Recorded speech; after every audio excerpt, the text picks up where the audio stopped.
In the passage from the Synthesis of Yoga that we are studying, the chapter titled The Planes of Existence, we are here at a portion where Sri Aurobindo is describing how the different planes of consciousness are formed, or what makes for them to appear as planes of consciousness. And then he will describe what these planes are, how they are distinct from each other based on these first principles. And the first principles we read last time, they are compacted in a single paragraph, where the only text in the world that explains why there are multiple planes of consciousness, what makes them distinct from each other. And although we read it last time, we can review to not only recapitulate but now explore certain further nuances with examples and analogies, as well as explore some of the implications which come from what he writes. This is one of those paragraphs which is extremely compact and therefore also seems to be abstract. Because it deals with first principles, necessarily they are outside the domain of form and processes which derive from these first principles. So first he says, we have to understand what we mean by planes of consciousness, planes of existence. We mean, he says, a general settled poise or world of relations between Purusha and Prakriti, between soul and nature. And we saw the last two discussions that according to how you orient yourself in your consciousness, according to the relationship that your consciousness sets with the world, you experience a band, a range, a realm of experience, a realm of things which are specific to the relationship that you have set with the world. A person who sets the relationship of closed eyes experiences the world with blindness. A person who sets a relationship with open eyes but closed ears experiences a different relationship. The world has not changed, but your relationship with it has defined your experience of it, and that is a world or a plane of existence for your experience. Now this is true for each one of us. We experience the world in our own particular band of consciousness. But what about the cosmos in its entirety? The same principle he describes exists at the level of relationship between the cosmic Purusha with cosmic nature. What cosmic Purusha sets up as relationship with his own power becomes the whole experience he has of the whole world. And so the text he is describing applies both to the cosmic as well as the individual. The difference is that the individual has a narrower band of experience within the cosmic, and each individual can have his own little experience in his own narrow band, in his own perception of the world or consciousness, plane of existence. But this being said, he gets into the technicality of it, and we need to explore this a little bit with an analogy. For anything that we can call world is and can be nothing else than the working out of a general relation which an universal existence has created or established between itself and the powers of its becoming. So there is nothing else to the world than just this relationship. But what is itself and the powers of its being? And first he explores, what do you mean by itself? It's external fact or potentiality. It is that which is relating to the powers. So if you take, for example, the human being, the external fact of our humanity is that we have 2 arms and 2 legs, and we have a body which is fragile and can only live in a certain band of temperatures. Now, just this external fact sets up a relationship with the whole universe that limits our experience of the universe. It makes for the fact, for example, that our ears can hear only a certain band of sounds, our eyes can see only a certain range of colors, our fingers can only touch things within a certain range of temperature. So the external fact is one thing which determines the relationship with the energy, with the power of becoming. And second thing which sets up that relationship is potentiality. The fact that within the human being we have capacities which go beyond this limited external fact can change that relationship or take it to a wider range. So, being as I am limited to be within this temperature range, I can cover my body in a protective envelope. I put on a space suit or a diving suit, and then I can enter into a much wider range of experience of the universe. My hands are only capable of lifting, let's say, 30 or 40 kilos, but I can put an exoskeleton support on the hand, which then allows me to reach out and lift 1 ton. And so I'm able to amplify as if the potentialities which are inside, and in such an enhanced potentiality, a potentiality that is drawn out, I have a very different experience of the universe. One of the potentialities we have is the power of sight to go beyond the physical distance, but that is still an occult potentiality. We are able to represent it though by technological means. So I have a camera and an internet connection in between, and now I am able to see somebody who is on the other side of the world and hold a conversation. So the potentiality coming out has changed completely my sense of the world.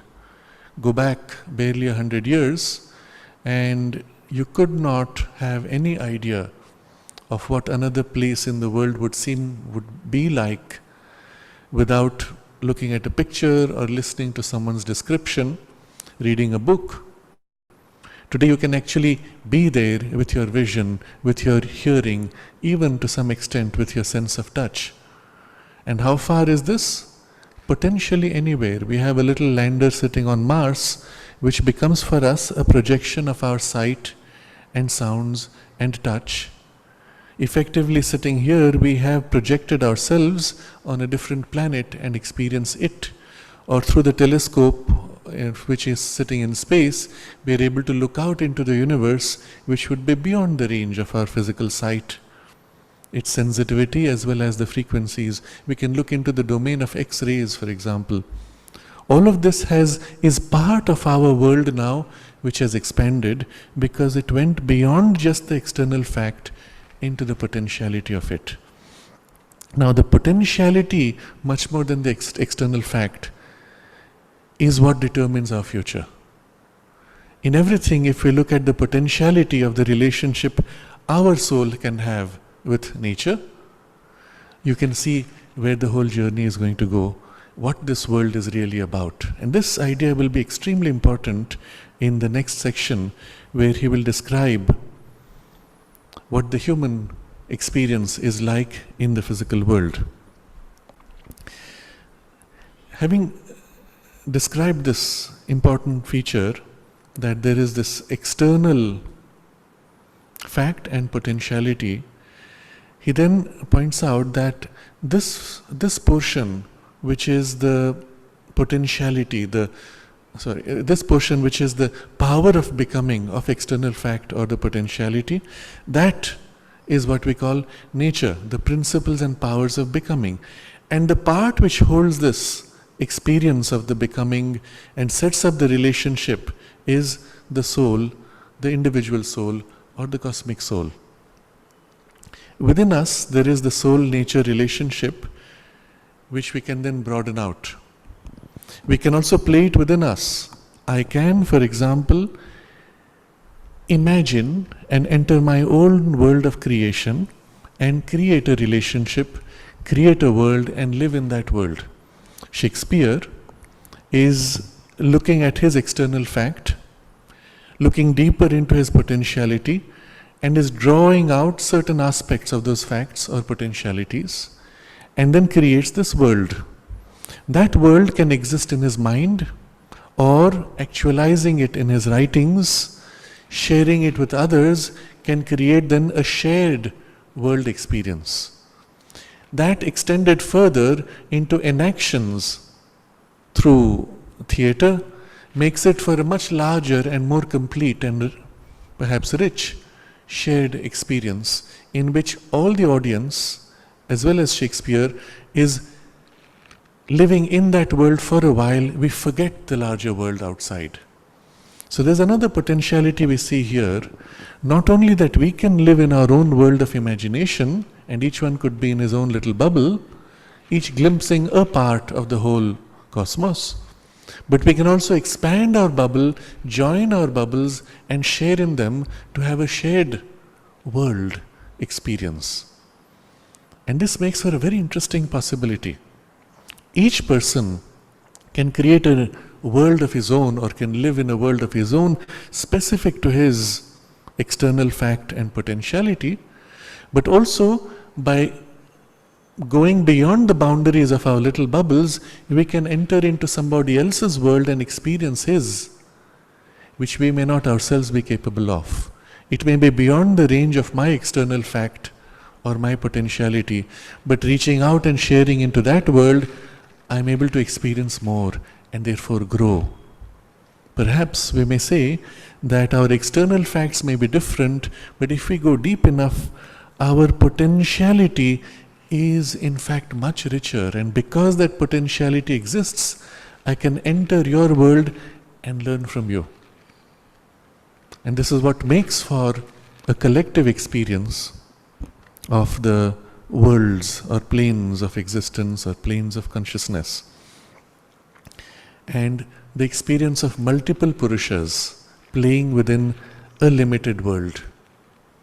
Now, if this is true of a limited world, it is equally true of the larger cosmos. And we are actually doing this in the larger game or the larger world stage in which we are born, and which is the dream or the creation or the narration of the divine creator, the divine director of the cinema, or the divine playwright. So we see something very interesting here. What's happening at our individual experience is a replica of the cosmic experience of the divine, but allows for multiple viewpoints or multiple worlds to be experienced at the same time.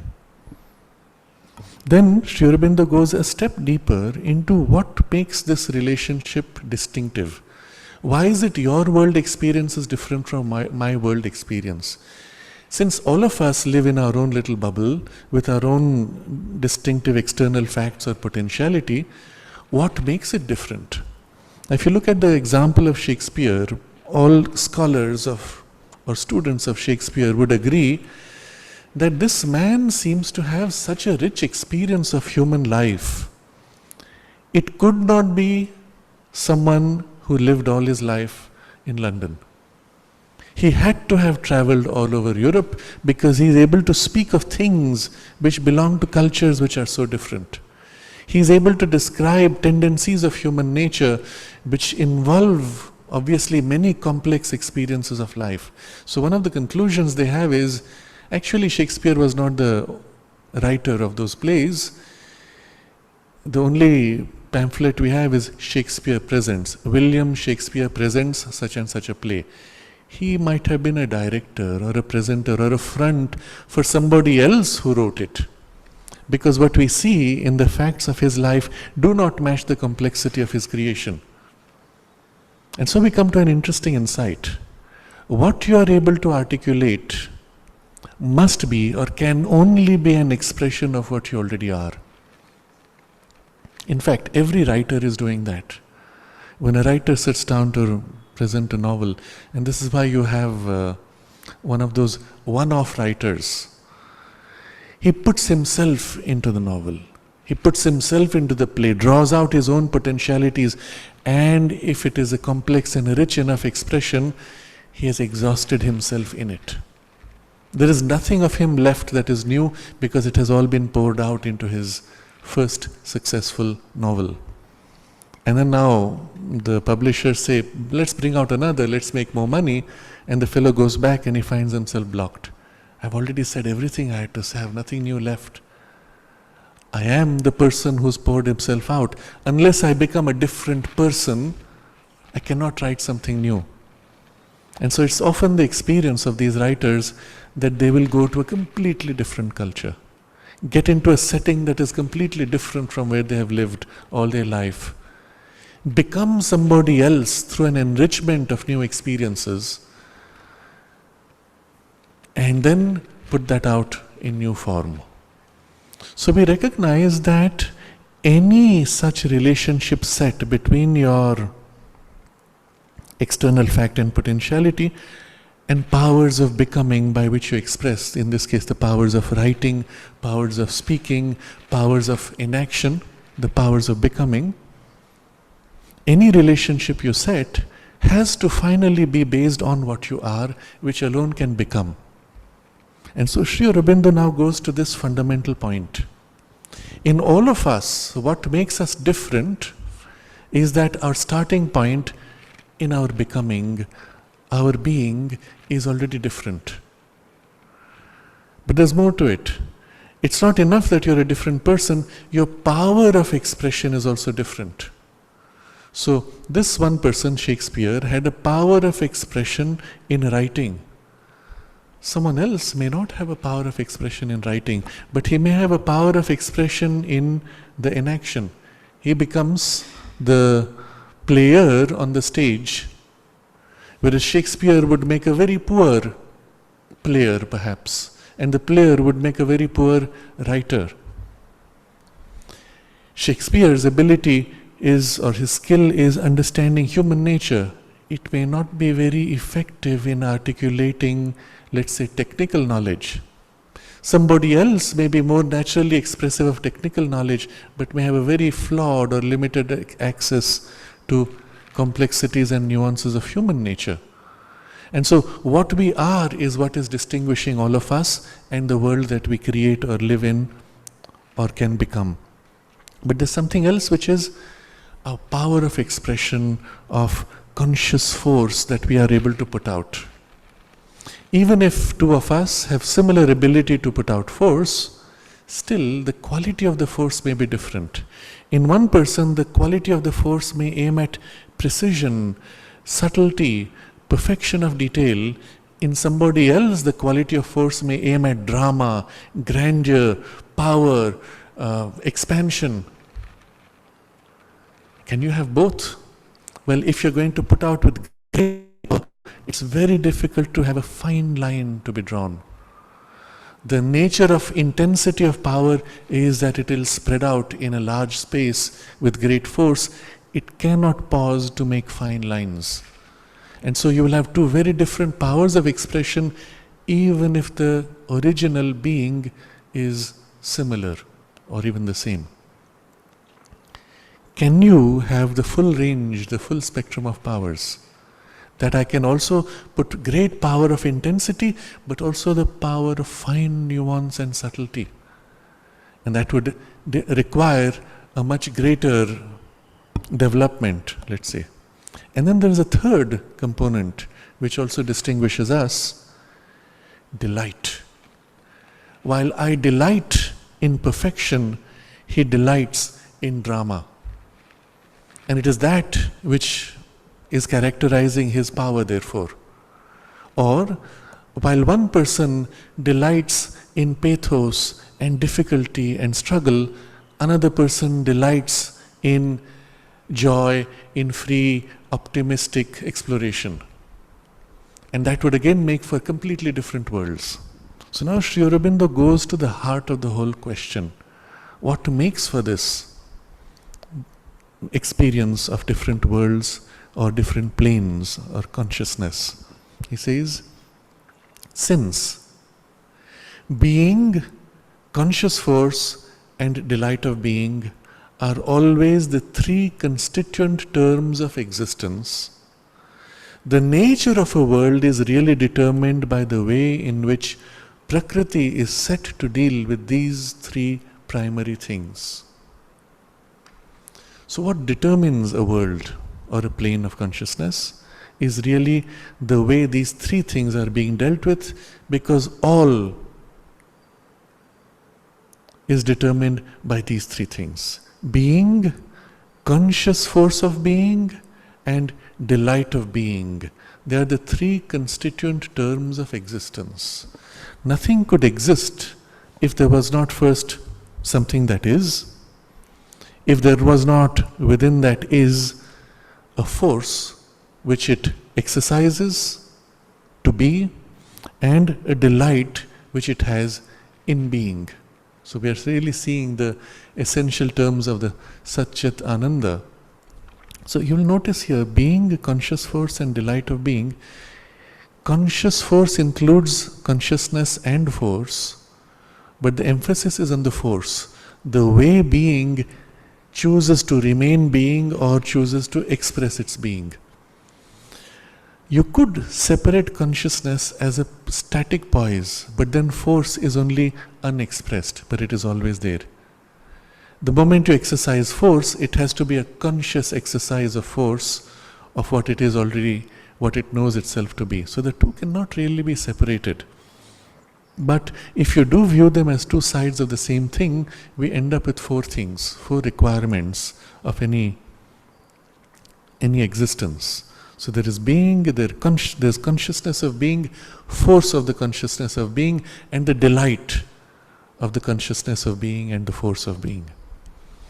Four together always, which make any creation. Now it's interesting, Sri Aurobindo has an interesting text. I don't know if I can find this out right now, but where he describes this quadruple character, and the mother has this unusual observation that she says the supramental consciousness, which is really the creative power for the whole cosmos, for the Satchidananda, the supramental consciousness she always saw as being four-sided or cubic in nature. Let me just see if I can.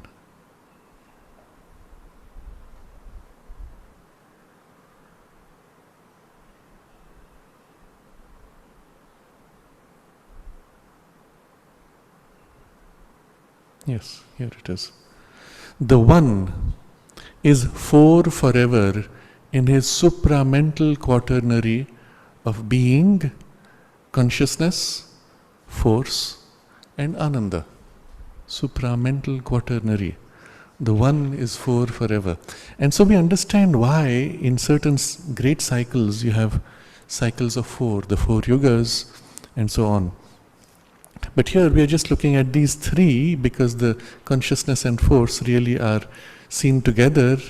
The consciousness aspect more on the side of soul, and the force aspect more on the side of nature. But the delight is common and the being is common. So the nature of a world is really determined by the way in which this thing which draws out, Prakriti, is set to deal with these three primary things, and the forms which it is allowed to give to them. And this is very important. When she deals with these three things, what are the forms she is allowed to give? Let's go back to our example of Shakespeare. What is Shakespeare's first level? Being, and then conscious force of his being, and the delight of his being. So conscious force of his being, we're not looking at just the human life which is common to all of us, is this particularly creative genius that is highlighted in him. Delight of being is this power which enjoys playing out and revealing and exploring the complex interconnections, the knots and the struggles in human nature, and especially in the life which he sees around behind the appearances. People are smiling, greeting each other, but what we do not see is the complex pulls and pushes which everybody is concealing behind that smile. And he particularly observes those and enjoys observing and expressing and sharing. So we can see now what makes for the character of the Shakespearean world. Now you could take another playwright or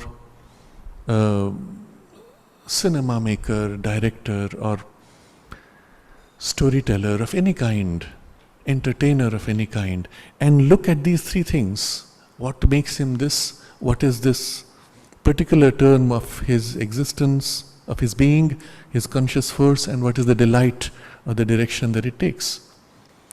But then there is this factor, the forms which it is allowed to give to them.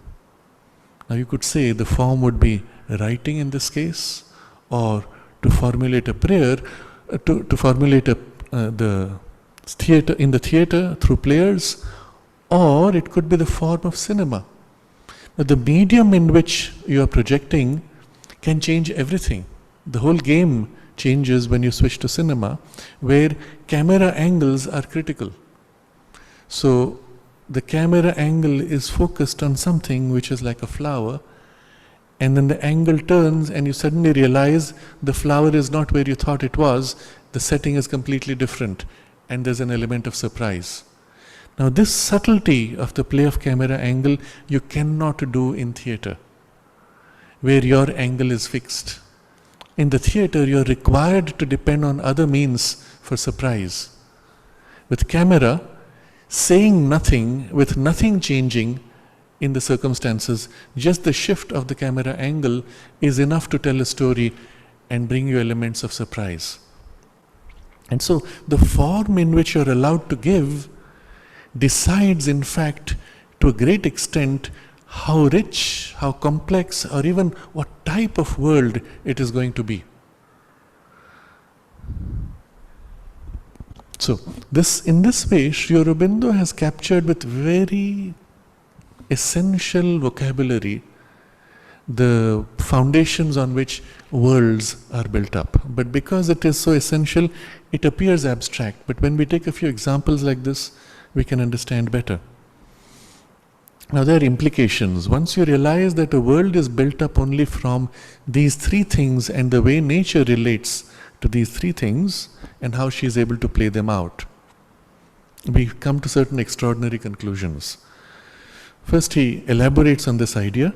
For existence itself is and must always be the stuff of its own becoming.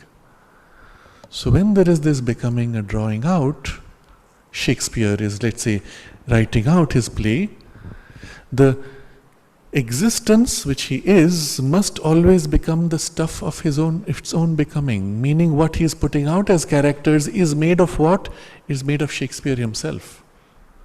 So this is obvious when he is thinking it out. It is taking place in his mind. Who is Romeo? His own mind taking a position. Who is Juliet? It is his own mind taking a position. And when he begins to write it, it is again himself writing as Romeo certain words, it is himself writing as Juliet, but there are two different aspects, two different parts of his consciousness. And he puts one forward, then puts another forward as he plays them out. When finally the actors enact it on the stage, the person who plays Romeo is still finally representing the mind of Shakespeare and his experience of Romeo. The person playing Juliet is still representing mind of Shakespeare and his experience of Juliet. All the way through till the end, it is Shakespeare's consciousness and experience which is being worked out. Now, often what may happen, the director, the playwright may make changes. The director may make changes from what the playwright put out. And then you have the director's consciousness which is getting into those players. So when a novel is turned into cinema, everybody knows people have read the novel. So what do? You have to make changes in the cinema. The director brings his own thing. And the writer has a hard time accepting the changes being made. That's not the character which I conceived. This is completely contrary to the experience of the story. But the director has put himself. If the two are not aligned, you will end up with a collision between the two. But the point being made is whatever comes out is the stuff of what was. Now this has enormous implications for us.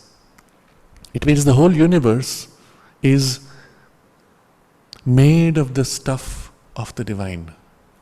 Every single thing without exception. Even something which is so-called empty space, where you say there is a nothing, the nothing itself is made of substance of the divine. The thing which you hate the most, which you have greatest distaste for or dislike for, is also made of the substance of the divine. And of course, the implications of this are extraordinary. It means the entire play of our thoughts, emotions, our lives is taking place in the substance of the divine, in the divine extension of himself. This whole universe and every single object being formed of that substance, we also being formed of that substance, the whole drama, the stage on which this is being played, the universe, is the divine himself put out as substance. We are as if a special arrangement of the same substance as actors, players. And we are ourselves the audience enjoying his substance, enjoying his own substance. Now this has other implications which he will develop now. It must be shaped into the substance with which force has to deal. So existence is always the stuff of its own becoming, and it must be shaped into the substance with which force has to deal. And what is force? Force again must be the power which works out that substance and works with it to whatever ends. Force is that which we ordinarily call nature. So this existence is becoming substance now. What is the distinction? So-called empty space, there is existence, it exists, but you do not see substance, you do not feel substance. But in that empty space, when there is stone or there is wood or this object, then I say, this is substantial. Empty space is not substantial because my hand goes right through it. But it is existence presenting itself as nothing, and this is existence presenting itself as leaf, or this is existence presenting itself as wood, substance. So, it must be shaped into the substance with which force has to deal. Meanwhile, there is some force, nature, which is working with it to whatever objective, whatever end. So nature has taken the substance of soil, worked upon it to make the plant, continues to work upon it to spread out as perfume. She has made our body and made us sensible to the perfume. Now go back one more step. All this is made of the same existence, which is the divine. Now appearing as this substance, meeting that substance through sight, through hearing, through smell, through taste, through touch. Who is meeting whom? The divine is meeting the divine. Or go back to the analogy of Shakespeare. When Romeo meets Juliet, it's Shakespeare meeting Shakespeare in a completely different substantiality and quality of consciousness and experience. Literally, within the Shakespearean world, Romeo is a world unto himself, Juliet is a world unto herself. When they meet, there is a meeting of sub-worlds within the Shakespearean world. And there is a contact, substance meeting substance. Not only substance of the body in the touch, but substance of also the mind meeting in the contact. So, substance here is something much more broad. It's not just physical substance, it is also substance which is mental substance or energetic substance, substance of consciousness, in contact. So, a very important idea, it must be shaped into the substance with which force has to deal. And force is this nature working, which came from the conscious force which was put out also from the Purusha. And what is all this happening for? Again, the end, the object with which the worlds are created, must be worked out by the consciousness inherent in all existence and all force and all their workings.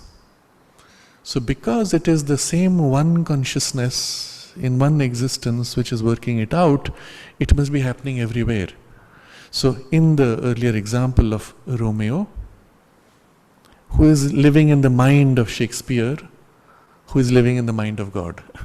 Okay, but Romeo has a certain objective which is being worked out. And what is working it out? The consciousness inherent in Romeo, which is Shakespeare's consciousness, which is Shakespeare's existence, which is now inside Romeo, working out Romeo's purpose. Within Juliet, Shakespeare's consciousness and existence working out in a different way. And as they interact, more and more complex levels of working out emerge.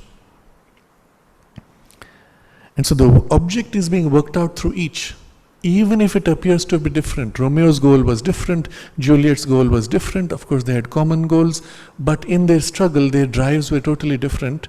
But there's something common to it all, he says, common to all. And the object must be possession of itself and of its delight of existence in the world. So why is Shakespeare creating this? Why is Shakespeare entering into Romeo and entering to become Juliet?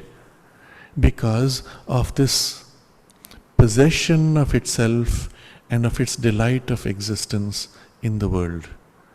To be the experience, to possess what is to be Romeo and the delight of that possession. To be Juliet and to experience the Julietness of himself and the delight of that experience. And Shakespeare himself represents the divine choosing to be Shakespeare, to possess Shakespeare and the delight of that possession and the experience. And each one of us, similarly, is the divine choosing to be this individuality with its particular characteristics, to possess this and the delight of existence in the world, the delight of playing out, possessing and unfolding. And the same divine chooses to be flower, table and everything else for that possession and the delight of existence in the world. And this is the goal to be worked out by the consciousness inherent in all existence and all force and all their working. And what this means is something quite extraordinary. It means everything in the universe is working out the same goal of this delight of existence and possession of itself. Not only we are working this out, but everything else is working this out, and the universe as a whole is working this out also. So the universe as a whole is working out the purpose to experience the delight of existence and possess itself. We therefore, in interaction with the universe, are only participating in the universe's effort to possess itself and the delight of its existence. Even as we struggle to possess ourselves and experience the delight of our existence as a part of the universe. So some of these things which we have discussed before, but you see how they emerge as an inevitable consequence of this. That in each one of us, it is the universe working to find itself and to become itself and to experience its delight. The universe itself is only the vehicle for the divine to become and experience his delight and to find himself as universe. And each one of us thus is playing that role. Everything that happens, every force is only aiming at this. Every existence is only aiming at this. And it means, therefore, also every experience we have in interaction with every existence and every force is also aiming at this. If you think about it, that means every experience of your life, however negative seeming, however positive seeming, is still only working towards the possession and delight of existence in the world. Possession of itself and delight of existence. We too also are part of that. Every act we exercise on our circumstances is really an expression of that. And of course, every act on ourselves.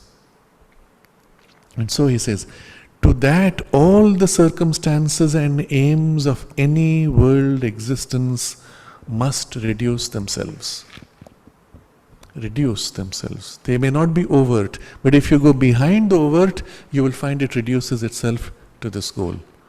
Overtly, these two people are fighting. They're trying to kill each other in a battle. But if you go deep inside, eventually layer by layer, if you decompose the objectives, it was an attempt to possess itself and the delight of existence in the world. And it has taken on forms and upon forms, where on the surface you may see different objects. And this is the reason why you will recall Sri Aurobindo writes in Sanskrit that the soul within enjoying the world experience, it enjoys the crying as well as the laughing equally. On the surface you may have any appearance, but internally the soul's delight is equal in all these experiences. And eventually he says, all circumstances and aims of any world existence must reduce themselves to this. Now you can create any world, including your novelist's world, your playwright's world, your cinema world, your computer game, which is also a world. You create a game, wizards and warlocks, enter into it. What's the goal of the game? Reducing itself to possession of itself and delight of existence. What is the game an expression of? Well, the existence which becomes the stuff of the becoming, becomes the substance with which the force has to deal, and that makes for the distinctiveness of appearances, but always within it the goal of affirming your possession and delight of existence in that world. Now this paragraph holds and summarizes any world, any plane, the whole of the cosmos as it is, as well as any plane within it and any world within all these planes. And you have innumerable ranges of them. Our physical world is only one such, and within that already we can see how each one of us can be experiencing our own little worlds within the larger world. But always these things are common to everything. Then he adds one more. It is existence developing its terms of being, its power of being, its conscious delight of being. In everything that happens, in the tiniest detail, it is that original existence developing. What? Its terms of being, all the different ways in which it can know itself, it can be itself. Each of those terms it tries to develop. Then second, its power of being, all the different powers of consciousness that it can put out, which it is, it's working to develop them. And its conscious delight of being, in every way that it can delight in its own being, it is trying to develop. And this movement of trying to develop the terms of being, power of being, and conscious delight of being is what makes for the unfolding of the world. Again, whether it is a computer game of the computer world, whether it's an aquarium and the little fishes world, whether it is the human playwright, cinema, or any other theme, you will find the movement of developing is drawing out the terms of being, powers of being, and delight of being. So if you take Now Shakespeare's narration of the story.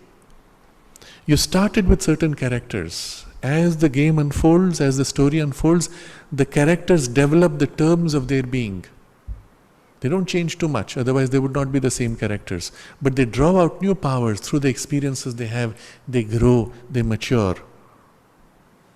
And with that maturity, they grow in capacity. Now they are able to do more. And all the while, the delight of being was also increasing. If there was not this movement, well, the world would be only attempting to conceal what would be inevitable otherwise. The idea is, inevitably, terms of being, power of being, and delight of being have to unfold. Otherwise, you cannot have a world. And if you don't see it unfold, it's only because it is hidden and held back. And so this is the idea. Next, if these are involved, they're evolution. If you hide them, well, they have to come out eventually. Otherwise, your story is incomplete. Any world you create, even the cinema or novel, if there has not been the drawing out of which what was hidden, it's incomplete. You have to have a part 2 now.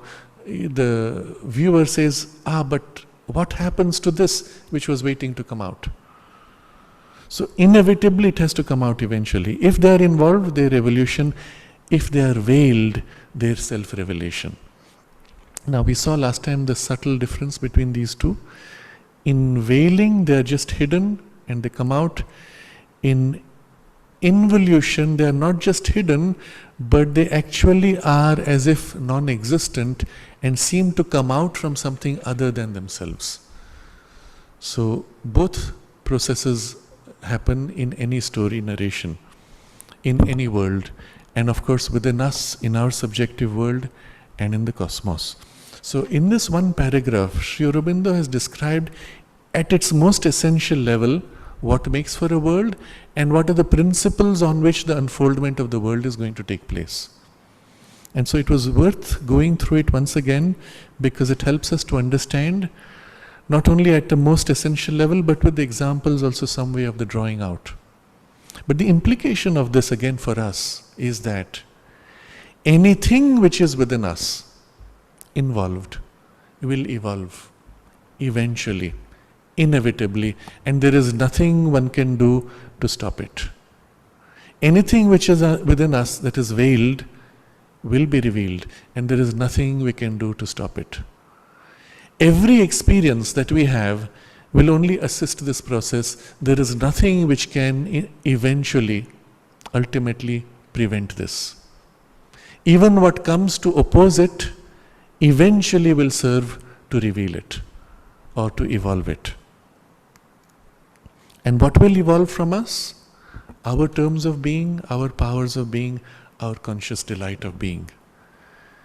And if our terms of being are in their essence that same divine, our powers of being are the same divine, and the conscious delight of being is that same divine, which is Satchidananda, then in our unfolding of the individual journey, the fullness of the Satchidananda's terms of being, powers of being, and delight of being will unfold. Of course, within the framework of our individualized being. That will not change because it is the goal of Satchidananda to experience through this focal point as different from another focal point or another. But the fullness of it will be revealed through this in the unique way that is characteristic of this soul's journey.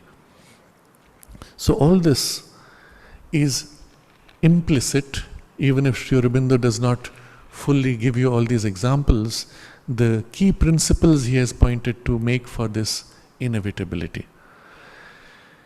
Every storyline, every novel, every play, every cinema, every world is only a reduced, limited formulation of this truth.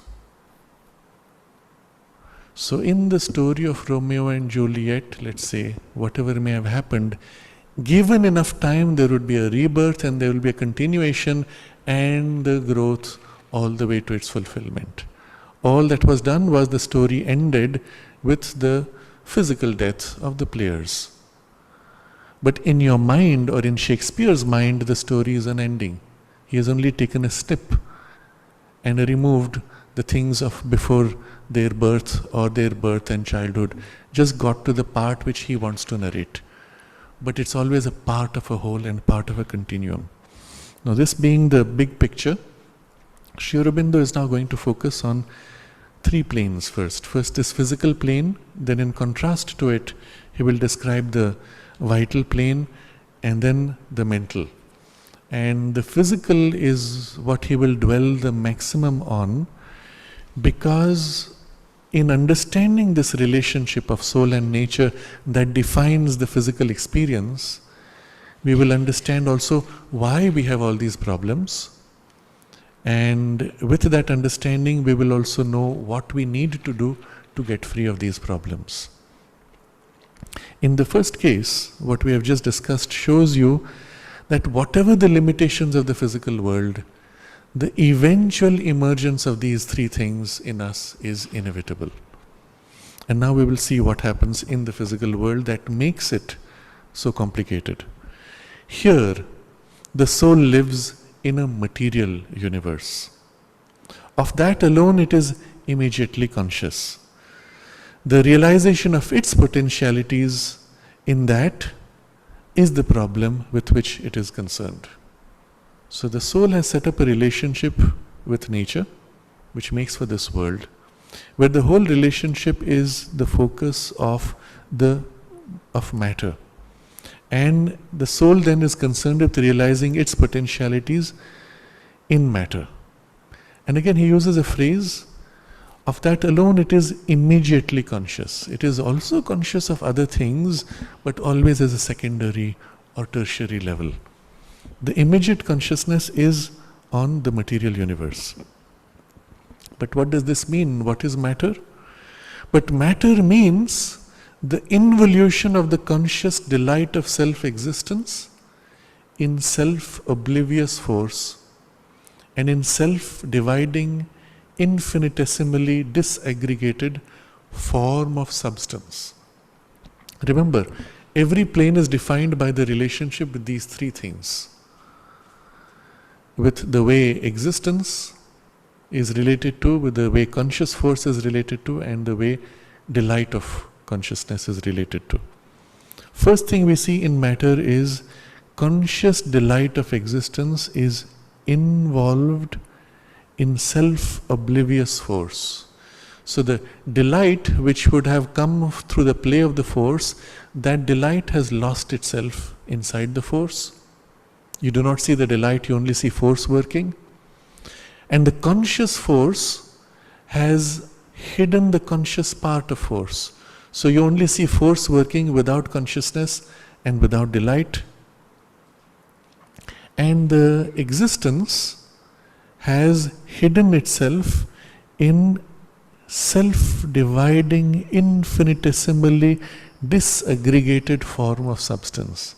So substance here, which is how existence would appear to you, has hidden itself. What's the best way to hide? The moment you have substance, you can contact it. The best way to hide is for substance to break up into such tiny parts that when you try to contact it, your hand seems to penetrate without touching it. And the best way to hide completely is to break it up into such tiny parts that even if you try to catch a part, it will continue to break up. So if you make a little sand castle, if an elephant tries to say, "Where is your sand castle?" Let's say the elephant closes his eyes and with its trunk he goes, "Where is your sand castle?" Just the attempt to touch it will break it up. Because, well, the elephant is too strong, the sand castle too weak. So the way physical matter is made, in order to hide completely the existence, even if there's an appearance of something, your very attempt to reach out to touch it will break it up like the sand. So the way he describes it here, self-dividing, infinitesimally disaggregated form of substance. But still the substance is there, because anywhere there is existence, there has to be substance. But when it is dividing itself continuously, breaking apart continuously, it feels as if there is no substance. And so existence has hidden itself. Consciousness has hidden itself behind the force. Delight has hidden behind the consciousness. What's left is only force, which seems to be unconscious. Therefore, the whole principle and effort of a material world must be the evolution of what is involved and the development of what is undeveloped. Since pretty much everything has hidden itself, all these things have to come out. Here, everything is shut up from the first in a violently working inconscient sleep of material force. Everything is shut inside this. What is the only thing revealed is this material force working violently but inconscient. You do not see awareness, it's just force doing its thing. Now, Sri Aurobindo's description is not merely at a psycho-spiritual level that he is describing the working of consciousness and energy and delight. He is actually describing the physical process of the physical universe, because the physical universe is produced by that psycho-spiritual principle. If you look at the physical reality, this is what you will see: violently working, inconscient, sleeping force. Now, where is the violently working? I don't see. The air is quite calm and the trees are quite still and there's a light breeze that blows. Where is this violently working? Well, remember, everything is shut up inside the violently working, sleeping force. So you have to go down into subatomic levels to see the violent working of the force. And what do you see there? And this is what the physicist describes. At any point in space, there is a seething energy of as if particles appearing and disappearing like bubbles. The intensity of that seething energy is so great that if you took 1 cubic centimeter of empty space, the seething energy of the particles there is so great that you could evaporate all the oceans of the world, of the earth, instantly. Humongous energy seething inside, violently fluctuating. The fluctuations are so violent that if we try to measure them theoretically, the fluctuations are infinite. And so you can't have physics with infinity. What you do in physics is you take the full range and chop off the high peaks, chop off the low peaks, and take a band in between and say, this is what we will consider. And so you have a finite range of fluctuation that you describe. You know very well it's infinite, but since you can't handle infinity, you cut it up, and then you have a finite number you deal with. But that finite number is this humongous quantity of energy that can evaporate all the oceans of the earth instantly. Poof! That much right here. Every cubic centimeter of empty space. When you go into the way the scientist describes it, you take a single particle. This single particle is impressing an influence of force which extends all the way to the ends of the universe, except there's no end. So it is infinitely spread out. And at the same time, from every other particle of the universe, there is a similar wave of energy spreading out which impacts this particle. Now, it's not enough that this particle gets away from its neighbor. It gets away from all the particles in every point of space, including empty space. Remember, they are constantly pulsating. From every point of empty space of the entire universe, there is this intense energy sending out waves which hits this particle. Violent collision, wham, smashing it from all directions, wham, and then equally bursting out with the same intensity, and wham, bomb, with the same intensity that has the power to evaporate all the oceans of the earth instantly. From each particle or each cubic centimeter of space coming and hitting this one particle, and this one putting out equally the same force on all others. This is what Sri Aurobindo is describing when he says, violently working inconscient sleep of material force. And this is the reason why the scientists tells you that when you actually break up 1 or 2 atoms, you have this huge release of energy. In a typical explosion of an atom bomb, the entire fissile material is not converted to energy. A few atoms are converted. So you take a big chunk of uranium, 2 little pieces of uranium, that's all you need to create an atom bomb.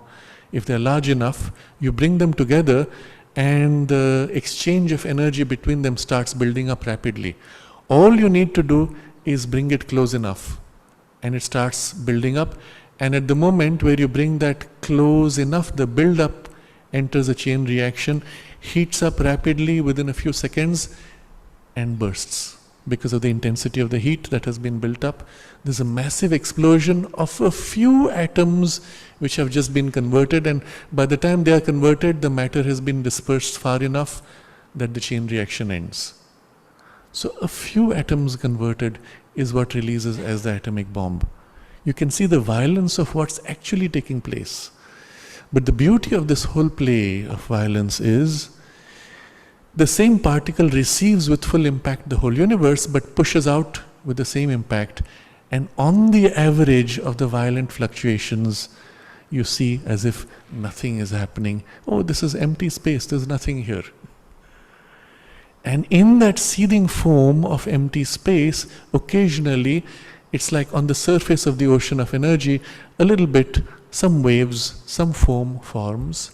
That is what makes for the physical matter, the stable atoms joining to become molecules and so on. They are nothing but foam on the surface of the ocean. The depth of the ocean is the violent intensity of energy that is playing, not revealed to your physical sight. And all you see is the foam on the surface. So here, everything is shut up from the first in the violently working inconscient sleep of material force. And it seems to be doing it just like that. There's no intelligence apparently.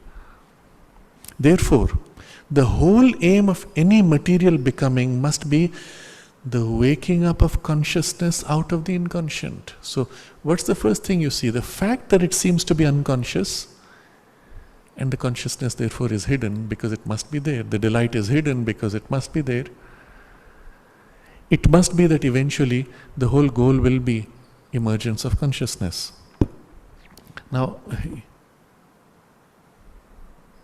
next he says, the whole aim of any material becoming must be waking up of consciousness out of the inconscient. There is no other aim. Because remember, it all goes back to the first principles developed in the previous paragraph.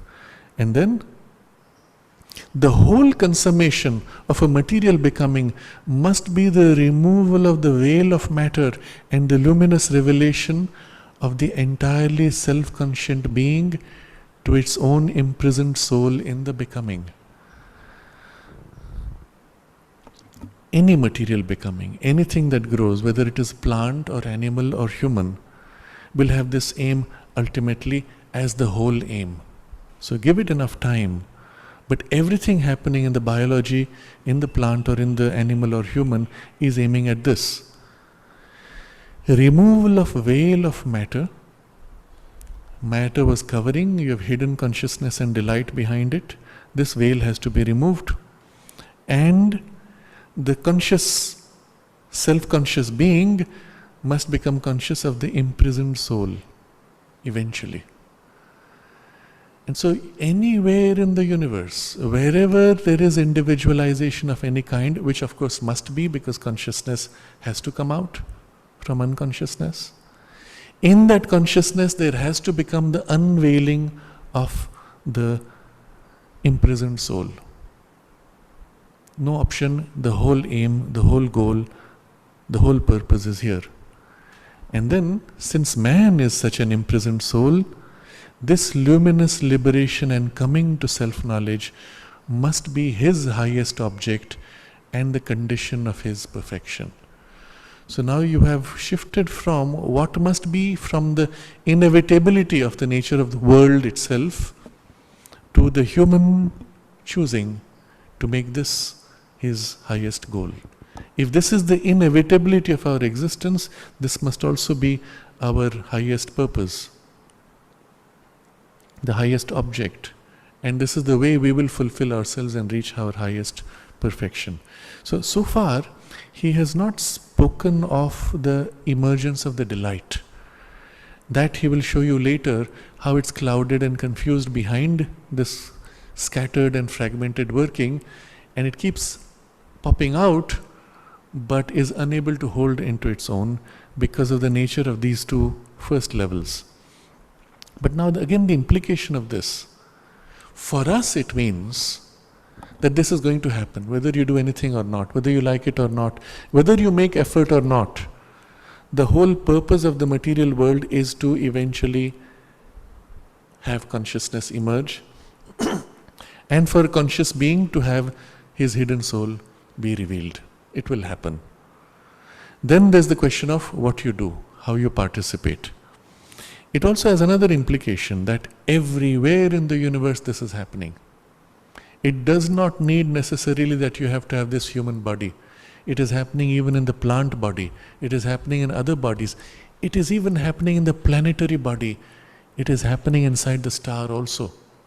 That in the star, in the planet, there is the emergence of consciousness, and because that is inevitable, there has to be also the revelation of its soul to itself eventually.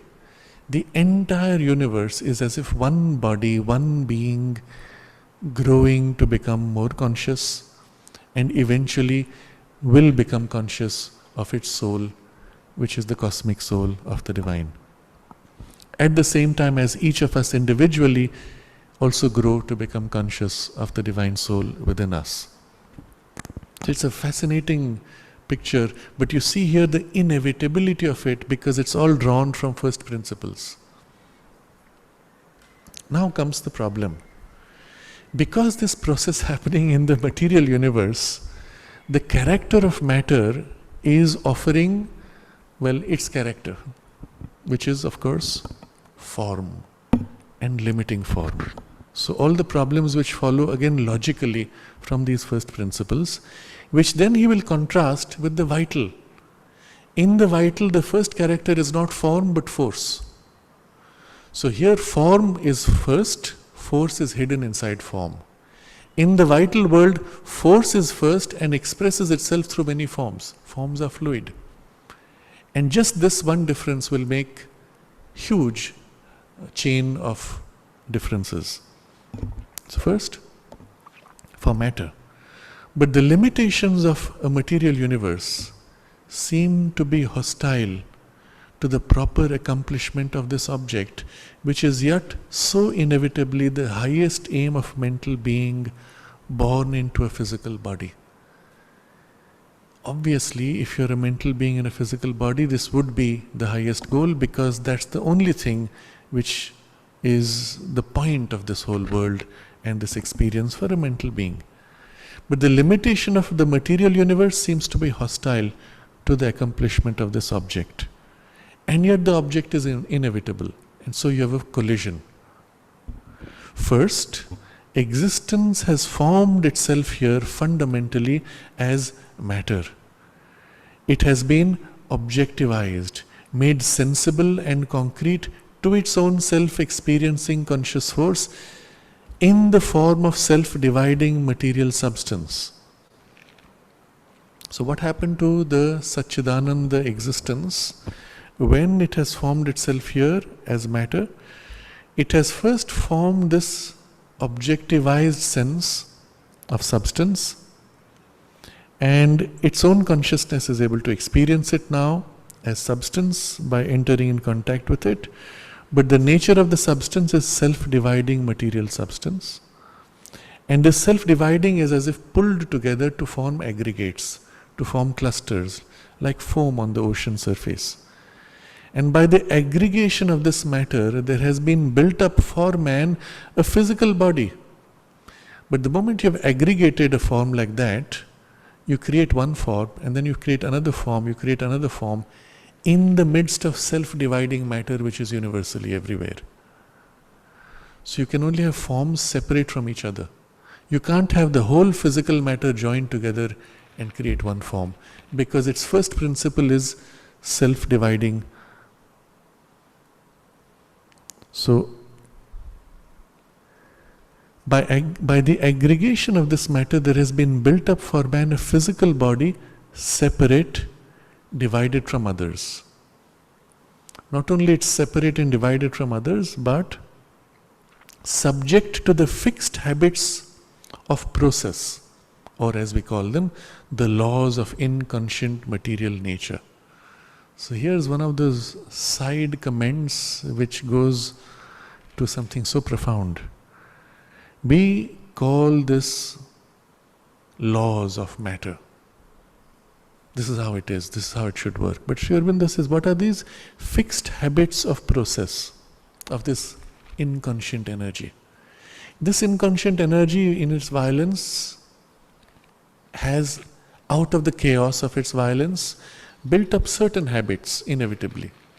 Let's say you are given infinite space and eternity of time, and play out all the violence of your energy and chaos possible. Well, eventually over time certain patterns will start repeating. The moment they start repeating, they will tend to perpetuate themselves. Because whenever a pattern repeats, it pulls other things into itself, and the repetition builds until it can become a huge movement of repetition on a grand scale, given enough time. Within that big pattern of repetition, there will be sub-cycles of repetition. Within each of those, there will be sub-cycles of repetition. So anything repeating, eventually, given enough time, will create complex patterns of repetition. And this is what we call laws of material energy. What physics describes as laws, which it captures in certain formulae, all finally boil down to habits of this material energy. So, we are divided from each other in separate physical bodies, which are like encasements for us, but subject to the fixed habits of process. Because our body is formed of this fixed habit of process, you cannot mess around with that fixed habit of process. If you mess around too much, your body actually falls apart. So within the body, again, you have fixed habit of process of the body, specific to the body itself, and layers of fixed habits. For example, our hunger cycle or a sleep cycle are fixed habits. You know you can change them. But if you change them too radically, it messes up other habits which are dependent on them. But those are dependent on smaller cycles of habits, which are dependent on others and others and others. Everything is like layers of fixed habits piled up, and in a complex interdependence. So this is, as far as our existence is concerned, we are a body now, bound to fixed habits. His force of being, this was the second characteristic, and the third will be delight. His force of being too is nature, or force working in matter, which has waked slowly out of inconscience to life, and is always limited by form, always dependent on the body, always separated by it from the rest of life and from other living beings. So what is it that is your particular force of being? What makes you push and act in a particular character? And you'll find it all boils down to the pattern in the body, and this force has slowly woken out of inconscience into life and is always limited to form. How much force do you have? Well, only as much as your form can contain or support. Now, it goes so far as, from a purely physical point of view, we will say your body can only produce as much heat as you have calories inside it. So your ability to generate heat and keep yourself warm is dependent on the form and the nature of the form, the content which is in the form. Actually, this is not true. We are all plugged into infinite force, infinite energy in the whole universe. We can draw from it infinitely. But because we have bound ourselves into the body and are dependent on the body process and body form, the force available is also limited by form. Sri Aurobindo points out elsewhere that the balance of energy that we have as human beings is just enough to sustain individual life. You can't do much more than your basic survival cycles. Into that a little bit thrown in to make for variations for any useful work. If you can change this balance, and he's saying this when he's explaining Hatha Yoga operations, what the Hatha Yogi does is changes the balance and is able to draw in much more energy from the universe. The result is he has much more energy than necessary for his individual life and can do so much more. And it is only those who have excess of energy who can do something to impact their circumstances, to impact their environment, their society, and even the world. Anybody who has accomplished anything useful that has impacted the world had this enormous excess of energy. If you don't have that excess of energy, you cannot do anything worthwhile to impact your environment or the world. And this is our starting point, that the quantum of force is just enough and limited by form, always dependent on the body. My body is tired. My body doesn't have enough calories for me to have the energy. And separated by the body from the rest of life and from other living beings. Life itself is universal and fills everything. It is the same energy. But now this plant is different from me. Of course, when I hug the tree and stay close, after a while I feel the energy of the tree entering me. I feel rejuvenated. But I needed to hug the tree. I needed to connect with it somehow, because the separation of the body is what cuts off the free flow of the life force also. Now, if we were only body, then there would be very little hope. We would be limited to this. Fortunately, we are more than body. So in those other parts which are more than the body, we are able to connect to the tree. And while physically hugging the tree is one way to receive the energy from the tree, I could also sit at a distance and on that other level connect to the tree and receive its energy. Just sitting under the tree without hugging the tree, I will still get the same benefit. Or even if in my mind I remember the tree and connect to it with my emotions, with my energies, it doesn't matter where the tree is in the universe, I can receive the same charge of the tree.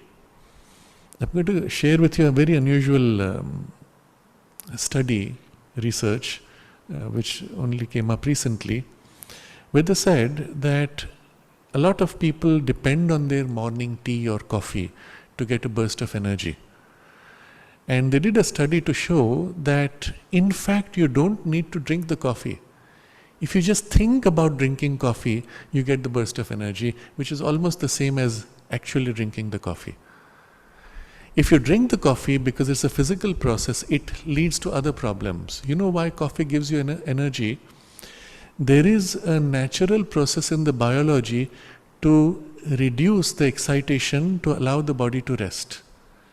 Coffee interferes with that process, prevents you from sliding into rest, and so you have the sense of excess energy. But it is depleting, it is unbalancing, it does not allow you proper rest. But when you think of coffee and get energy, then you're not interfering with that process. You get your burst of energy, but you can also give yourself the rest, none of the side effects. Now, the study is almost amusing and presented. You don't need to drink, you can just think about it and get it. But if you think about what it means, where did the energy come from? As long as you're dependent on the physical process, you've tied yourself saying this is the only way to get my calories, well, you have bound yourself to that lower level of reality. The moment you tap into the thing which coffee brought that gave you energy, you can tap into it directly, bypassing the physical part. The tree can be anywhere in the world, and my thinking about it already gives me the benefit of the tree. Instead of physically visiting a place that is charged, you can feel yourself or remember what it's like, recall and enter in your consciousness the same place. You can benefit almost the same. And all of this because we are not just body. But as long as we are bound to body, these limitations are there. And then he gives more. As a consequence of all this, always hampered in its development, persistence, self-perfectioning by the laws of the inconscience. The moment you try to you develop, persist or make yourself perfect, the laws of inconscience come and create blocks. They don't stop you entirely, but they create blocks. And the limitations of bodily living, the way your body needs for survival, well, you have to sleep so many hours, you have to eat so much food, you have to exercise, and all of that again limits you. Equally, all this was existence relating to body. Equally, his consciousness is a mentality emerging in a body and in a sharply individualized life. So just the fact that your mind is emerging in the body and the body is cut off from the rest of the universe and other bodies, your mind has the sense that I am separate from others. But it's an illusion, but it creates for a sharply individualized life. It is therefore limited in its workings and capacities and dependent on bodily organs of no great competence and on a very restricted vital force. Now you could take this purely as a criticism of the limitations, but he's highlighting to you all the key elements of the limitations. If you want to get free of it, each of these should be unlocked. Each of these limitations is like a lock binding you. Each of these you can release. So, first, your sharply individualized life can become less individualized or more flexible, more fluid, more wide. The limitation of workings and capacities dependent on bodily organs can be disengaged from the bodily organs. To begin with, disengaging from the brain and subsequently even other functions of the bodies. And this can be done by steps of the yoga. And your bodily organs are of no great competence, he says, very dismissively. Really speaking, our brain is only a slightly sophisticated version of the machinery or biology of the ape or most of the other animals. And so, when he puts it so dismissively, the suggestion is, we could in fact evolve to have bodily organs which are of a much higher competence. And this is part of the physical evolution possible. Or, if nothing else, within the incompetence of our current bodily organs, we could push their boundaries and make them far more competent. The capacity for much greater competence is waiting for us in our further evolution. And then he says, on a very restricted vital force. Your mind is dependent on a very restricted vital force. And this is the key which is used in Hatha Yoga. By accessing a much larger vital force, your mind powers are also greatly amplified. But the key here is this. Your mind needs energy to run, as long as it's in the body. It's not freed mind out of the physical body. In the physical body, it's dependent on the energy. When you have less sugar, for example, your mind gets a little drowsy. But ignoring the biology part of it, the sugar is only a means for the energization.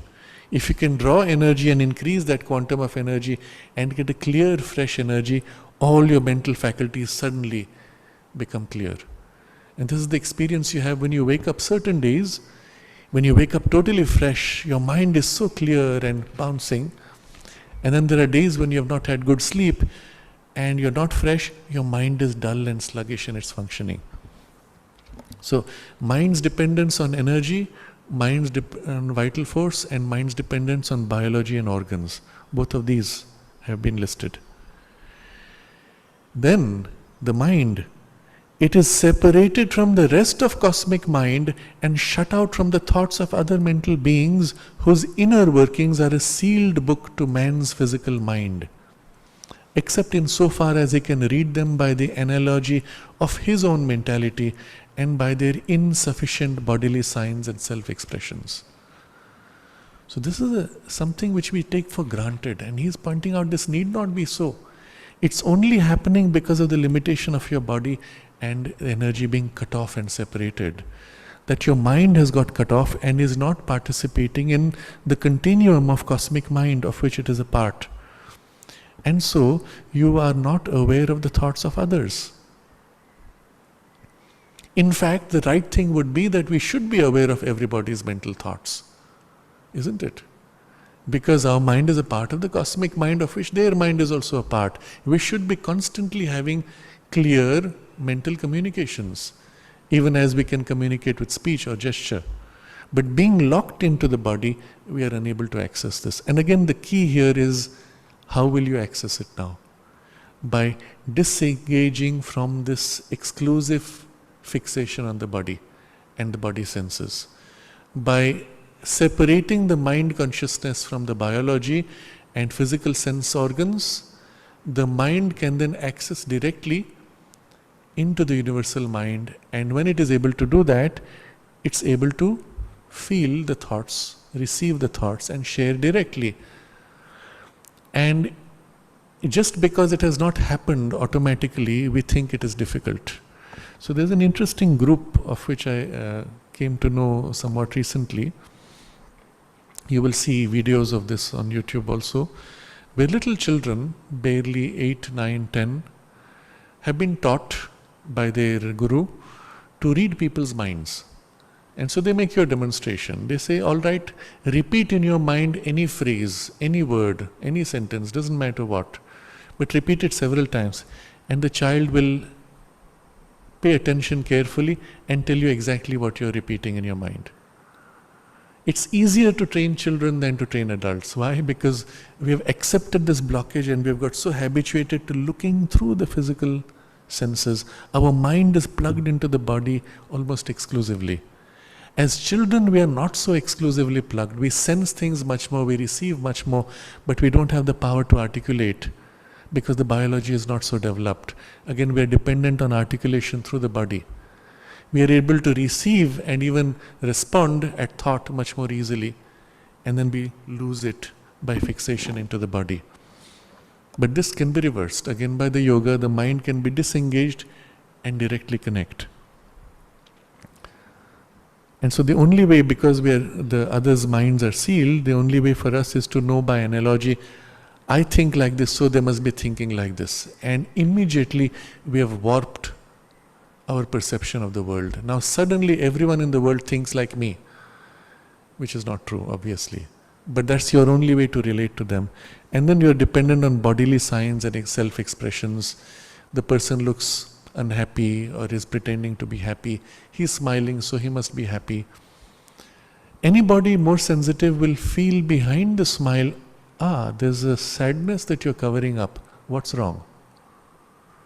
And one can develop that much more. I remember it was in the early years, somebody had come from the West and they looked at a book of my teacher, MP Pandit, and there was a picture of my teacher at the back. And this lady looked at the picture and said, oh, he's not yet happy. What will he teach me of spirituality? Because their idea of happiness is big smile. So you'll see in most of the books which are published in the West, the author's picture has to have this big smile and grin, which to a different culture would look artificial. But within that culture, if you're not having a big smile, you're not happy. But obviously this was a person who had a very superficial perception of appearances. But a large part of humanity is like that. We're so used to dependent on the appearance and what the appearance tells us. In the body language, we are taught today to act and behave in certain ways to show confidence, to send out messages which are subliminal. But anybody who lives in a slightly deeper consciousness will cut through all that appearance and see the insecurity by which you need to put up an act to feel more secure. And then, with all this consciousness emerging, there is the final dependence on the underlying reality of matter itself, not just body and life force. Behind it all, the fundamental character of matter which makes for this world, his consciousness is always falling back towards the inconscious, in which a large part of it is always involved. So your consciousness is emerging out of the body, but a large part of the consciousness is still involved in the inconscience of matter. And because the larger part is below and the emergent part is small, the emergent part is always pulled back. This we experience during sleep. The most obvious form of sleep is unconsciousness. But as you grow in consciousness, as the higher ranges of awareness develop and come into their own, sleep ceases to become unconscious. Rather, you enter into a superconscious or subliminal state during sleep, where you are totally conscious while the body is asleep, but you never lose your sleep. You never lose your consciousness. And you only go in and then you come out. Or you go high and then you come out and re-engage with the surface, mind and senses. But you never lose continuity of consciousness. But as we are, and a large part being dependent on the lower unconscious part, we get sucked into the subconscious and rise out of it. And it's our only way of regenerating the body health. And his life is similarly always falling back towards death. Remember, nature of matter was disaggregation continuously. Now if you've pulled up a body out of disaggregating matter, it will again tend to disaggregate. And you have to again aggregate it by force. And again it disaggregates, and again you aggregate.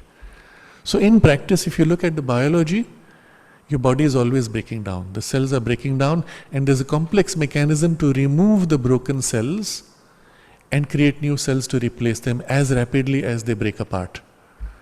So there's a whole energy being pushed to aggregate matter, while the normal tendency of matter is disaggregation. So in a sense, at every moment, we are constantly dying, and the only way we continue to live in the body is by constantly giving birth to new cells, while the old ones are dying. And if the balance between these two tilts, you start aging, and eventually the balance pulls you back into death. For the body, of course. His physical being towards disaggregation. All your processes are going towards breakdown. So the way physicists describe this principle is, the nature of matter is to always move towards increasing chaos. So they will call it entropy. And life force is negative entropy. You see, very interesting viewpoint. The breakdown is reality, is normal. Life force is negation of breakdown, unnatural almost. So life energy emerging is negative entropy, but the price of this is increased entropy of something else. So you have to eat food, you have to break down something else so that you can be in some kind of negative entropy or order. Or now the better word they use is syntropy as opposed to entropy, synthesis or coming together rather than breaking apart. But why is it so? Well, physicists doesn't explain why. They just say that's how it is. It's a law of physics. But remember, it goes back to first principles which Sri Aurobindo has described why the material world is what it is. It goes back all the way to that.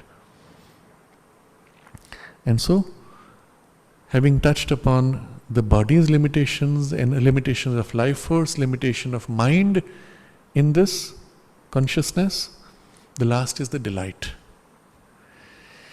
His delight of being depends on the relations of this imperfect consciousness with its environment, based upon physical sensations and the sense mind. How do you relate to your environment? Well, through physical contact. And the mind interpreting the contact. This is warm, this is dangerous, it's too hot.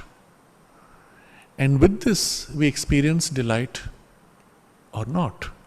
It's too hot, oops, I better watch out, I can't take great delight in it. Oh, this is pleasant warm, I can eat a little more of it. In other words, on a limited mind trying to lay hold on a world external and foreign to it, by means of a limited body. Contrast this with what could have been a universal mind, with a physical consciousness which is again without boundaries or limits, which could do whatever it wanted. That would allow you to enjoy and experience everything without limitation of delight. But here everything gets limited. Limited body, limited vital force, limited organs. So how much can you eat? After a point your stomach gets full, you can't enjoy the food. After that you get sick from the food which you enjoyed just a moment ago. Therefore, its power for possession is limited, its force for delight is limited, and every touch of the world which exceeds its force, which that force cannot bear, cannot seize on, cannot assimilate and possess, must turn to something else than delight, to pain, discomfort, or grief. So the only reason we cannot have delight in every experience is this limitation. First, capacity to possess is limited. I can only take in this much. So eventually it has to stop. The experience and the value of the experience has to stop. Second, that force for delight is limited. How much can you enjoy? After a point, I get overwhelmed by the force of the delight, and it has to stop, or it breaks down the body even. And every touch of the world which exceeds that quantum that you can take, if it exceeds, then it cannot translate as delight. So just take the example of you're in a cold space, a little bit of warmth is enjoyable. The warmth grows more, it becomes even more comfortable. Now the warmth crosses the threshold of comfort, now it becomes uncomfortable again. It crosses a higher point and it starts breaking down my body. I eat food, it is tasty, now amplify all the taste sensations, it becomes overwhelming and it is nauseous, I cannot take it. My band of experience is so narrow, anything crossing that range loses the character of delight. And so the force of taking in, your ability to enjoy or express enjoyment is a very narrow range. And what that force cannot bear, cannot seize on, cannot assimilate and possess. 4 types of relations which define the experience of delight. See, Sri Aurobindo is describing something much bigger, but he throws in these insights as a nuance of that whole thing. What makes you capable of enjoying something? First, you should be able to bear. The light comes to your eyes. If you can bear the light, you can enjoy the beauty of the scene. The sound comes to your ears. If you can bear that impact, you can enjoy the music. If you turn up the volume too much, you can't enjoy it. If you turn it too low, you can hardly hear, you can't enjoy it. So, what the force can bear of what impacts upon you is the first. Second is seizing, actively reaching out to take. How much food can you take in? You can only take in a volume of so much. Beyond that or less than that, your body is unable to enjoy. Having taken it in comes the assimilation. How much can you assimilate? If I take in too much sugar, it creates an imbalance in my blood sugar levels. So I can only take so much at a time. Once that is processed, then I can take a little more, etc. I need salt, otherwise my balance of sodium and potassium is messed up. But if I take too much salt, I am unable to assimilate, and so on. In fact, what is not realized by most people is your food may contain quite a bit of all the nutrients that you need.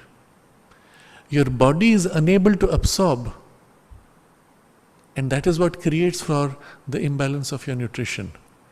If you could somehow correct that absorption capacity, then you will find you do not have much of a nutritional imbalance at all. What we discover, for example, when you analyze the quantity of vitamin D. Vitamin D, remember, is what we tend to build from exposure to the sun, but it's also taken through food. The food goes into your intestines, but your intestines are unable to absorb vitamin D.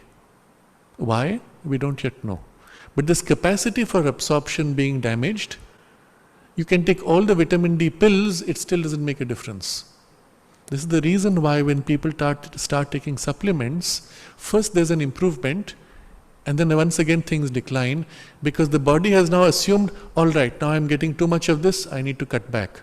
And it starts absorbing less in the intestines. You can fill the food with all the nutrients, your intestines will not absorb. That's why you have a lack. And ask yourself why that is so. And then you come to the consciousness causes. In your body and life force in the body, there's a relationship with the environment it's unable to absorb. Now, I give an example again. You recall I spoke to you about some experiments with energy healing. So in people who had this vitamin D deficiency, where the body was not absorbing, they gave the energy healing dose. Surprisingly, the absorption shot up 450%. Meaning where earlier the body was taking in only a certain quantum, it began to take 4.5 times more immediately after the treatment. What changed? The balance of energy and consciousness of energy. And that's what he is telling here. Limited vital force, and therefore limited, its force for delight is limited, and the ability to bear, to seize on, assimilate, and after assimilating, when you have taken into your body, can you hold it in the body, possess? So now this is true not only of objects that you take in, but it's also true of your internal thing which makes you living, which makes your existence in the physical world. So what changed in the consciousness and energy balance? Somebody else put an energy and intention into you which changed something. Why couldn't you put the energy and intention into yourself? Change your relationship with the food, with the world. So if you think about it deeply, you come to the conclusion that your body was not absorbing vitamin D because of a certain relationship it has set with the world, with the universe, with itself, in consciousness and energy of consciousness. If you modify that, your absorption will change. Interesting. And this is the principle is describing now also for enjoyment. The same experience coming to two different people, one person takes from it a very different outcome and someone else has a very different outcome. Both have the same accident or face the same struggle in childhood. One grows in this way, another grows in an opposite way. Why? Because of the way the consciousness and the turn to delight of consciousness took. And can you choose that? Of course you can, because you're a conscious human being. Can a plant choose that? Not necessarily. Can an animal? No. But human being can. And so the yoga brings all these different factors into your awareness and you're able to modify. Three things. The delight that comes from every touch of the world, your ability to bear, your ability to reach out and take in, seize upon, your ability to assimilate, make a part of you, and your ability to hold, contain, to bear, to possess.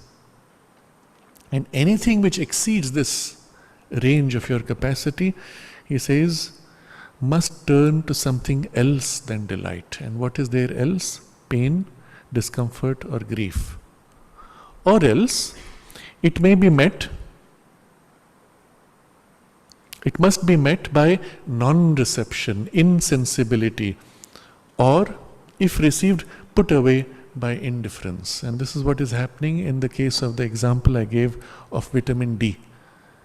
It's coming in, the body is not taking in, it behaves as if it was not there. And the result is, for the body, effectively it is not there and you have a lack. But this is the case for everything of our relationship with the food, with the material world itself.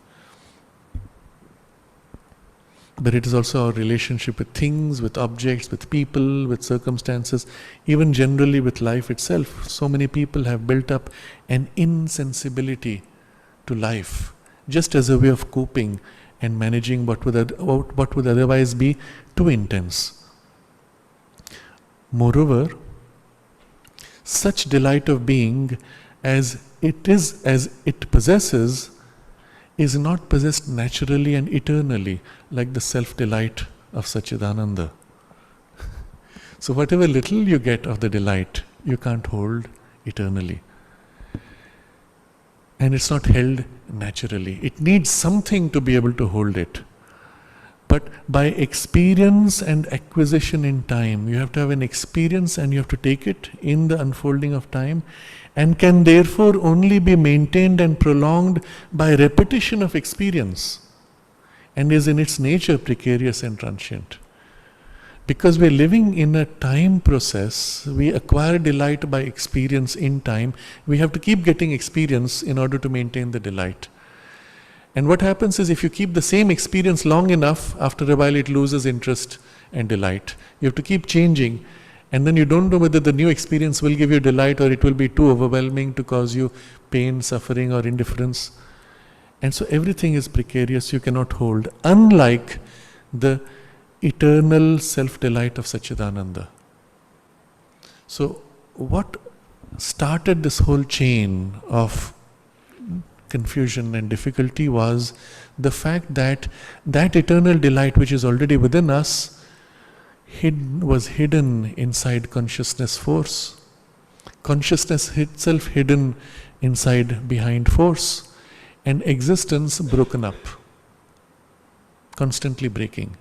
And the result is our experience of the physical world, and with it all these limitations which come to our experience of ourselves and of world. All this means that the natural relations of Purusha to Prakriti in the material universe are the complete absorption of conscious being in the force of its working. Therefore, the complete self-oblivion and self-ignorance of the Purusha, the complete domination of Prakriti and subjection of the soul to nature. The soul does not know itself. It only knows, if anything, the workings of Prakriti. See the conclusion which he is describing. The character of the physical world and the relationship set between the relationship set between the soul and nature, and these three components which make for that relationship. When we have plugged in these three components in this particular way, this is our experience of the world, this is our experience of ourselves. We cannot even know who we are. We are as if formed by Prakriti, by this mechanical nature. We've emerged out of some mechanical process and we continue in a mechanical life. The soul does not know itself. It only knows, if anything, the workings of Prakriti. Now all this we will read now in greater detail. It's a new paragraph where it discusses the character of this life of material body in a general way. What are the possibilities now from this? What are the higher possibilities of emergence and freedom and so on? And all this is one poise of Purusha to Prakriti. And if this was all, he says, there would be no hope for anything greater. But this is not all. In fact, he says, there is a poise of relation of Purusha with Prakriti in which matter... So, as there is a poise of relation of Purusha and Prakriti in which matter is the first determinant, a world of material existence, so there is another, just above it, in which matter is not supreme, but rather life force takes its place as the first determinant. In this world, forms do not determine the conditions of life. And then we will see one of the things which happens there, because forms don't determine, life is free. The character of that world is drive of life force and desire. It is in fact a world of desire. And because it is flexible in form, you can have very clear distinctions of gradations of energies, each of which makes for a different world experience. So in the physical world, remember what happened? Each of us had our own little bubble of imaginative world. And that's how we had multiple worlds. But in the vital world, because form is not binding, each of those gradations and possibilities of experience becomes an entire universal world itself. So there are fine planes within the vital plane, subplanes and sub-subplanes, and within each of those entire worlds, what in the physical world is experienced by us separately is there experienced in a continuum of a universal series of planes of worlds in which we could all go and experience all those things together. The physical world being rigid because of form being predominant, we cannot have too many worlds piled up within the same physical domain, but we have the experience of individual forms experiencing their own subjective world. Very interesting difference. All higher worlds have finer gradations, obviously. In the physical world, you do not have finer gradations, obviously. You have distinctions of individuals. And the sharing that can take place between individuals. It's something unique which does not happen on other planes. The character of the physical world is this objectivization. Everybody can look and see and say, yes, these are flowers.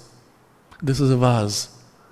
In the vital world, because we are each in our own domain of energy, drive of desire, or grade of vital energy, we would see this in different forms.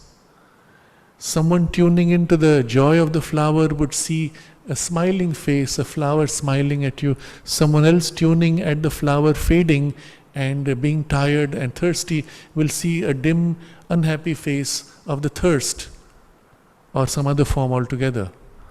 But the form itself is fluid, representing to you the quality of the energy, and each one of us could see it differently.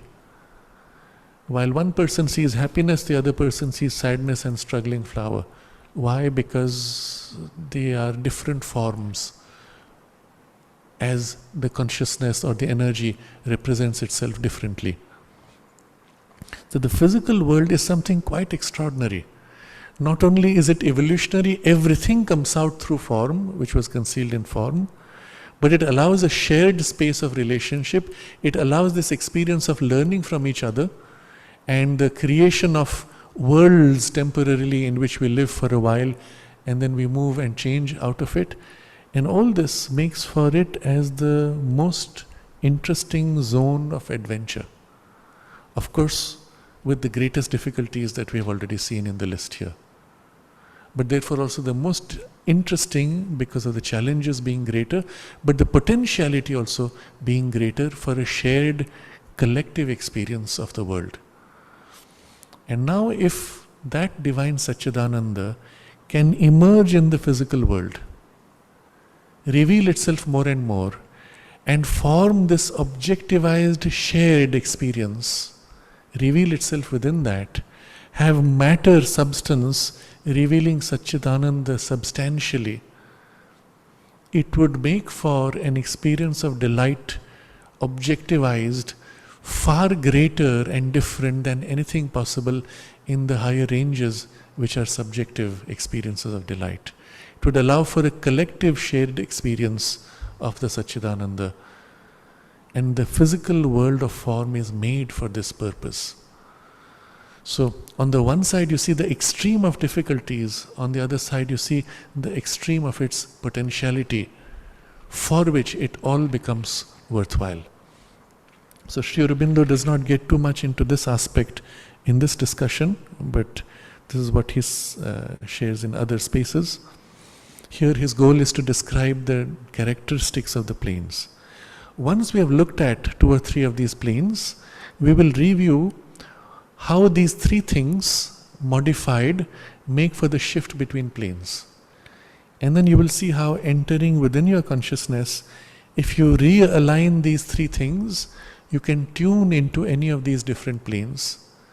And that's what the yoga gives to you as a capacity. It gives you now the capacity to become conscious of multiple planes of existence while still living in the body, and then being able to enjoy all of them and act upon all of them at the same time while still remaining as an individual. So all this we will continue next Friday. We can pause here for any comments or questions.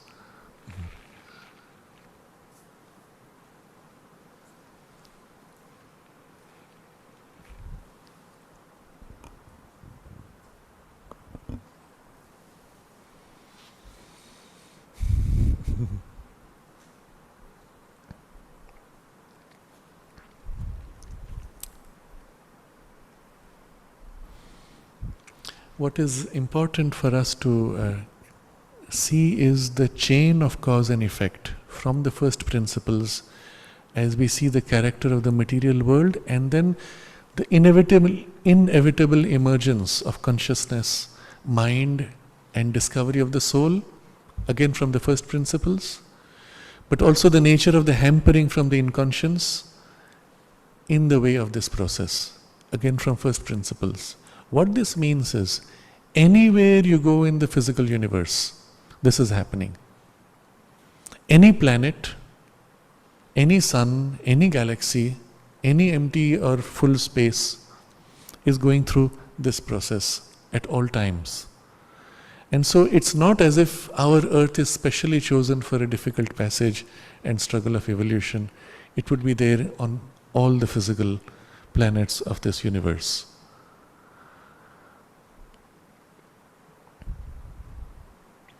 In the vital and mental worlds, there are many beings who choose not to engage with the physical world.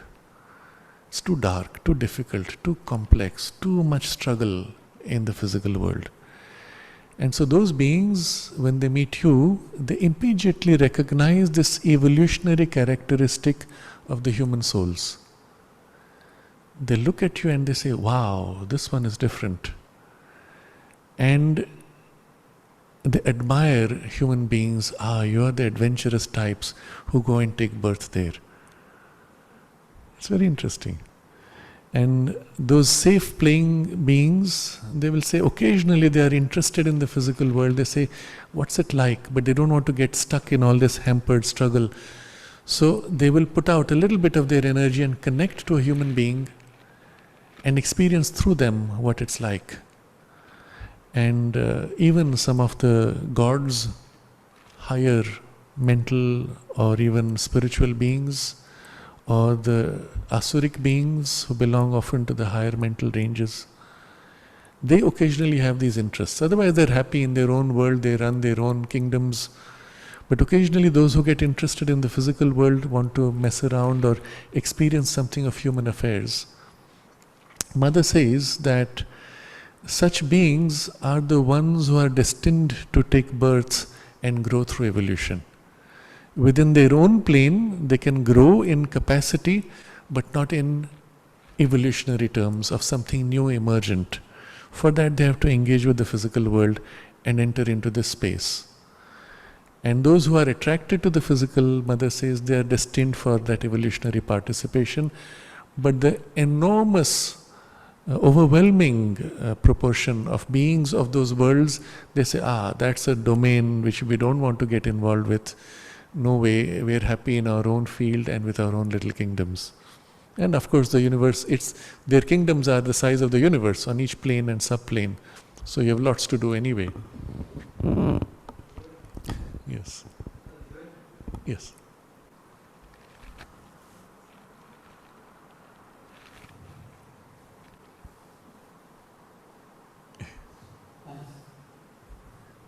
Yeah, it's very interesting what you're saying. The other day, we were watching a near-death experience in which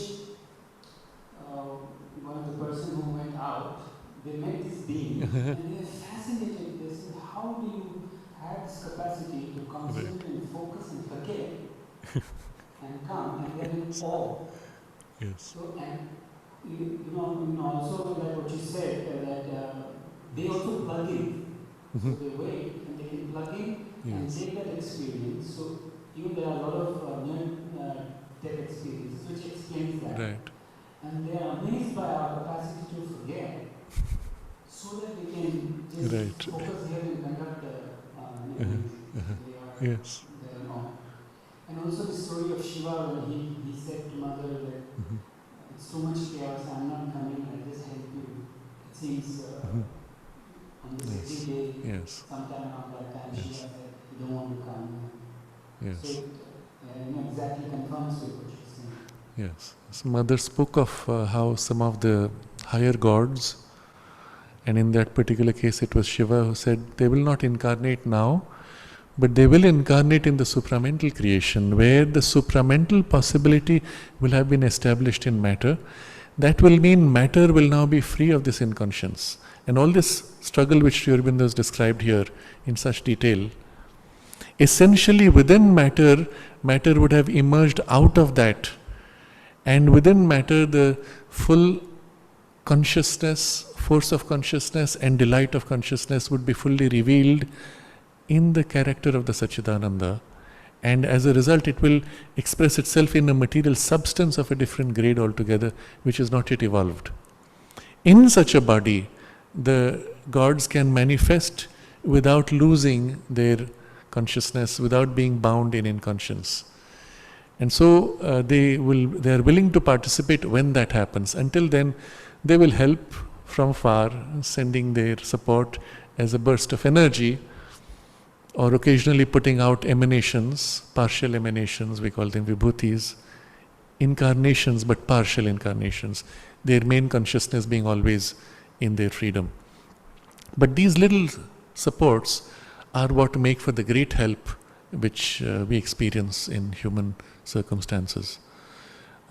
An individual can certainly make a huge difference in the whole direction of history of the world because of that little support that comes from the higher planes. Yes? I'd like to build up on that. Yes. These forces, no, it's okay. It's okay, take the mic. She's giving it to you.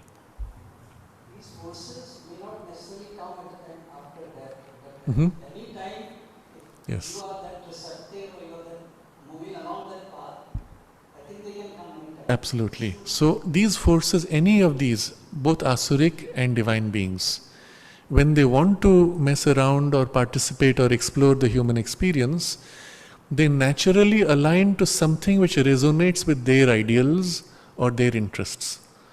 So the highly egoistic, strong, vital beings are most easily aligned to the asuric objectives. And if these people have an ambition and call for help to fulfill their ambition, often it is an asuric energy that plugs into them. Or equally, a person aspiring for a spiritual life and open to the divine consciousness calls for the divine help, and an aspect of the divine consciousness similarly can align and assist. In the nature of the integral yoga, this principle is used in that we consciously put ourselves in the hands of the Divine Mother, the Divine Shakti, in her highest station, and she fills us with her powers, her consciousness, and shapes us from within. So we do not align to any of these specific separate beings or deities which could be helpful for a particular project, but for the transformation of our whole nature and for manifesting the highest divine truth. The same principle is now activated when we put ourselves in the hands of the Divine Shakti. And that is what leads to the fulfillment of the sadhana. Yes. Okay. The human body, when it gets sick, so many people that get now cancer and whatnot, it's always a mirror of how we are. It's always? A mirror of how Yes, we are. yes, exactly. On that psychological state, which is basically comes from the function and all that, and takes a hold on the people. So these all this karmic stuff which is coming up now, quite severely, I mean, it has to be somehow worked out. And I understand that there are energies, beings, forces which connected this. But there's a whole sort of like ring of healers from a very high source who help that this karmic stuff gets released, to that people Yes. don't have to go through the whole, Mhm. load of Mhm. karmic consequences and Yes, sick for life after life after life, and die early and don't have the yes. option to work it out. So how does this work? Because, okay. Yes. How does it work? So karma, we have to understand, is not only about influences from past lives, it is also influences from the present lives. So if today we are dumping poisons into the soil, it comes back to us through the food and poisons our body, and we have sicknesses. Now we can say these sicknesses are karmic, yes, but which karma? The karma which we have reaped from what we sowed, literally. But so a lot of confusion today is coming from karma of that kind, which was entirely avoidable. The second thing to note also is, even though there are karmas which go back much farther, of which we are not conscious of the cause or source, and particularly if they are psychological energies which are karmic, we are bound to them only as long as we live on the same grade of consciousness. So if we make a conscious effort to grow in awareness, the force may be there, but it ceases to affect us. If you have put out an energy of anger, it comes back to you as an imprint of energy and causes certain harm. If you have meanwhile grown higher in consciousness, that you have no more resonance with that grade of anger energy, when the energy comes back, it has nothing to touch, to grab, to hold, to resonate, and it diffuses and disperses itself, ceasing to be. And so we can even outgrow past karmic energies by this conscious effort of growth of awareness. And so we need not be bound. And while there are beings who try to help, there are equally beings who are trying to hamper and further add confusion. So it makes for a very confusing time. Interesting but very confusing, because the negative energies are equally active as the positive energies to harm and help at the same time. Finally, the battleground in the Vedic symbolism, the battleground is the human soul, the human consciousness. It's happening in us. Which side do we align to? And if we consciously choose to align with the positive, progressive spiritual consciousness, then all this struggle can be very easily overcome, and the pain and suffering is entirely unnecessary. If we do not make a choice, then by habit we stay in the current groove and we perpetuate the struggle of the present. And if we make a choice to the negative, then of course it leads only to increased chaos and suffering. Not making a choice is also a choice in a way, except you're helpless sometimes. But so always the effort should be to consciously align ourselves not to the universal energy which is around us, which will only perpetuate its current habit, but to a higher grade of consciousness, ideally the highest, opening to the Divine Mother in whatever way, to whatever degree. And the more the different parts of us are aligned to the higher consciousness, the more they get free from the current trends and the past karmas, and can accelerate the manifestation of the new consciousness and the new world. And so it's a choice to be made at each moment, at the very least each day, if we start the day with that intention. Yes. Mm-hmm. Yes.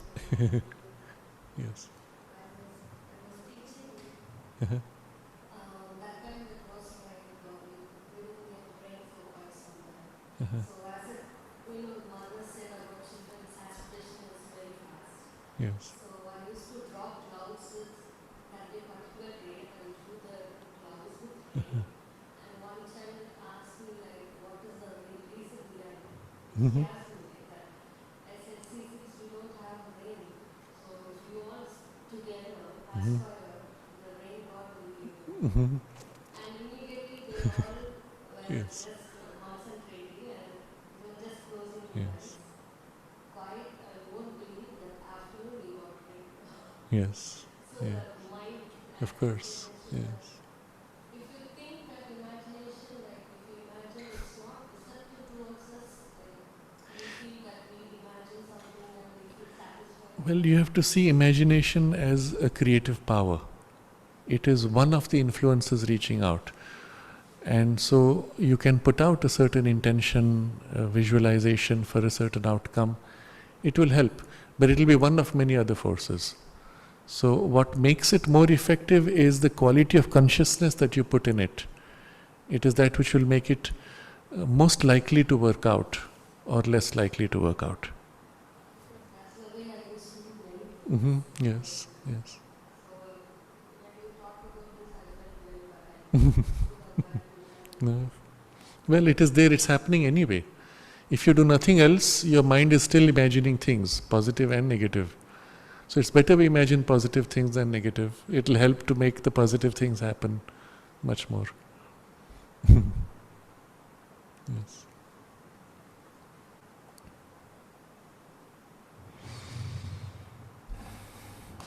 But this means not only, this is true not only for external circumstances, it is equally true for our internal circumstances and even our body.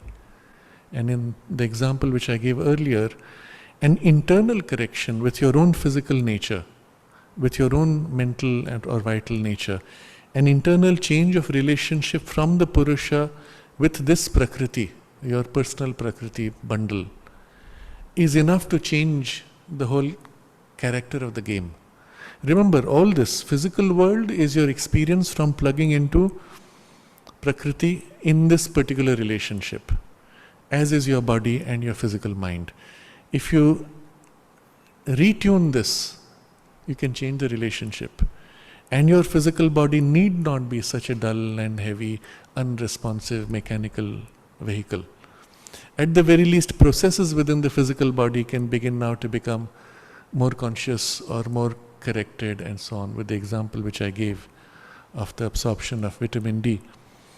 Everything can be reshaped by changing the relationship of the Purusha with the Prakriti, and it begins with our immediate Prakriti bundle, body, life force and mind. So the how that is to be changed and what the implications of that change are is part of the discussion which comes much later, and particularly the next chapter. But the logic of it now is what we are focusing upon. And understanding this, we see that it's obvious this can be done. We'll continue next Friday.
Julia was telling me about your retreat in May, and so she was asking last week, so if there is any possibility. Actually, we are